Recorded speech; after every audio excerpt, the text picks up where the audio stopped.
ఈ పశ్చిమ నియోజకవర్గంలో ఏ పార్టీకి సంబంధించిన వాళ్ళు ఎమ్మెల్యే అభ్యర్థిగా ఎన్నికయ్యే అవకాశం ఉంది? ఒక్క మాటలో చెప్పాలంటే ఆడారి ఆనంద్ కుమార్ గారు అఖండమైన మెజార్టీతో ఆయన ఎమ్మెల్యేగా గెలుస్తారండి.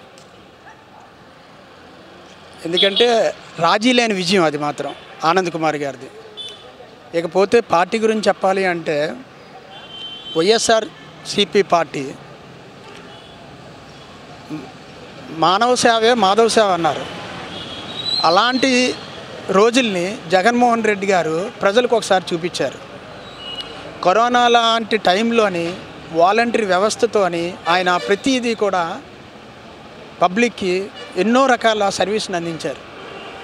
అలాగే సంక్షేమ పథకాలు, ఈ పథకాలతో ఏంటంటే ప్రతి ఒక్కరు కూడా ఏ స్థాయిలో లబ్ధి పొందారంటే కన్న పిల్లలు కూడా సమయానికి డబ్బులు ఇస్తారా ఇవ్వరా అన్న ఆలోచన ఉండే రోజుల్లో జగన్మోహన్ రెడ్డి ఒక సొంత బిడ్డలాగా, సొంత అన్నదమ్ముల్లాగా ఆయన ప్రతిదీ కూడా గడప దగ్గరికి చేరవేయడం అన్నది ఈరోజు భారతదేశ చరిత్రలో కాదు ప్రపంచంలో కూడా అన్ని దేశాలు కూడా సంక్షేమ పథకాలు అంటే ఈ స్థాయిలో అందవేయాలా, ఇలా ఉంటాయా అన్నది. అంటే సీఎం చేసినటువంటి సంక్షేమాలే ఇక్కడ ఆనంద్ గారిని గెలిపించడానికి అవకాశం అంటారా? తప్పకుండా అండి. ఎందుకంటే ఒక పార్టీ పెట్టి ఆయన సీఎం అయ్యారు. ఆయన ఏదైతే మేనిఫెస్టోలో ఆ రోజు ఎన్ని పథకాలు అయితే నేను ఇస్తానో ఆ పథకాలు ఇచ్చిన తర్వాత అవి నెరవేరాయని మీరు అనుకుంటేనే నాకు ఓటేయండి అని చెప్పి ఎంతో ధైర్యం ఉంటే కానీ ఏ సీఎం చెప్పరండి. అలాంటి సీఎం ఆయన నియోజకవర్గానికి పశ్చిమలోని ఆడారి ఆనంద్ కుమార్ గారిని తీసుకొని వచ్చారు. ఆనంద్ బాబు గారి గురించి ఒక మాట చెప్పాలండి. వారి తండ్రి గారు ఎలాంటి సర్వీస్ చేసేవారో అంతకు మించి ఆయన వచ్చిన 18-19 నెలల్లోనే గడిచిన 5 ఏళ్ళలో వైఎస్ఆర్సీపీ ఎంత స్థాయిలో చేసిందో అదే స్థాయిలో జగన్మోహన్ రెడ్డిని ఏ స్థాయిలో గుర్తుపెట్టుకుంటున్నారో ఈరోజు ఆనంద్ బాబు గారిని కూడా అదే స్థాయిలో పశ్చిమ నియోజకవర్గం ప్రజలందరూ గుర్తుపెట్టుకుంటున్నారు. ఆయనకి ఎందుకంటే సొంత నిధులతోనే ఆయన పెన్షన్లు ఏర్పాటు చేశారు, సొంత నిధులతోనే సంక్షేమ పథకాలు ఏర్పాటు చేశారు.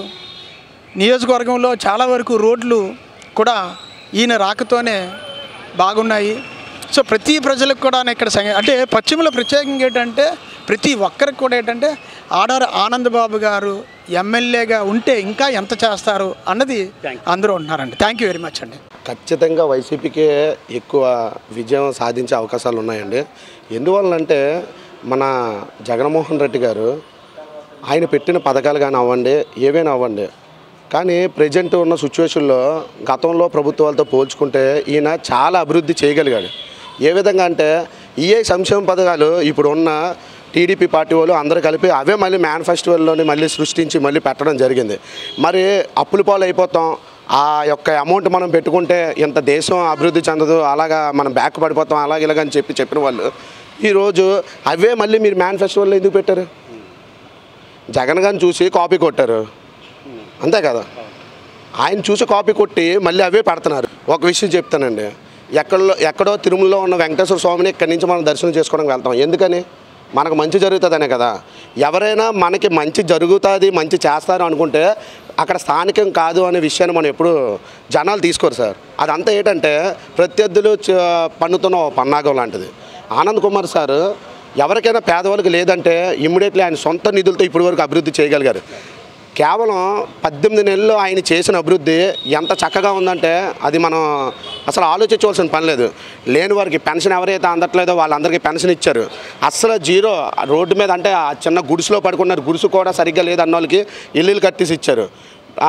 స్థానికంగా మా 7 వార్డుల్లోనైతే పార్క్ లేదండి. మీరు ఏదైతే 60 ఇప్పుడు పివి సురేష్ గారు వార్డులో చూసారంటే అక్కడ ఒక పార్క్ నిర్మించారు. అంటే ఇన్ని సంవత్సరాల నుంచి ఉన్న ఎవరు కూడా ఏ ఒక్కరు కూడా అంత ఆ విధంగా ఆ పార్క్ను అలాగా తయారు చేయడం మేము ఎప్పుడూ చూడలేదు.